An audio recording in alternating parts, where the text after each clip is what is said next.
I'm Ribu Brahma, President of Kokrajhar Gyanda Library and Alarisaram Christi Apart Dance Group.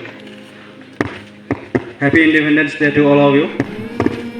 जों Kokrajhar Gyanda Library ni Alarisaram Christi Apart ni मोसाखावरि बिनानावमोनखौ दिनै central institute of technology क'क्राझाराव लानानै फैनो मोननानै जोबोरैनो गोजोननाय मोनदों आरो नोंथांमोनहा जोंनो बेबायदि सुबिदा होनायनि थाखाय नोंथांमोननिसिम जों खर' गंग्लायै बयखौबो आंनिफ्राय खुलुमनायखौ साफ्रोमबोनिसिम बावहरग्रोनाय जायो।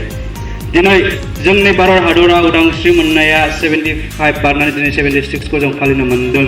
दा बेनि गेजेराव जोङो गेदेमा बर' हारिनि मोनसे सिनायथिखौ भारत हादराव जोङो दिन्थिलांनो थाखाय क'क्राझार ज्ञान लाइब्रेरि आलारिसारांनि मोनसे क्रिस्टि आफादखौ जोनोम होदों आरो देग्लायनि सेप्तेम्बर दाननि 11 सेप्तेम्बराव जोंनि आलारिसारां क्रिस्टि आफादा 1 बोसोरखौ आबुङै जोनोम सानखौ फालिनो मोनसिगोन।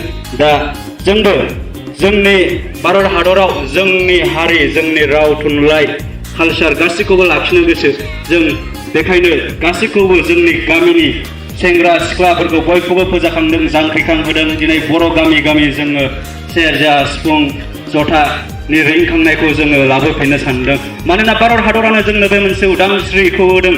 जोङो भारत हादराव थानानै जोङो जोंनि राव हारिमु थुनलाइ गासैखौबो सिबिनो हानायनि मोनसे मोन्थायखौ होदों।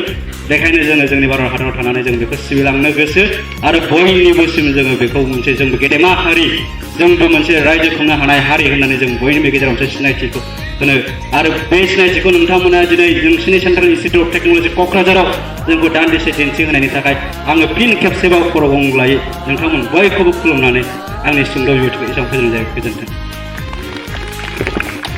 Thank you, Ribu Brahma. I would like to thank all the faculty, staff, students, and all the members of CIT Kokrajhar family for,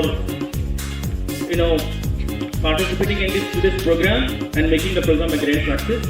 And at last but not least, on behalf of the CIT Kokrajhar, I would like to thank the Jnanodaya Library and Alarisaram Musakauri Hanja for your beautiful support.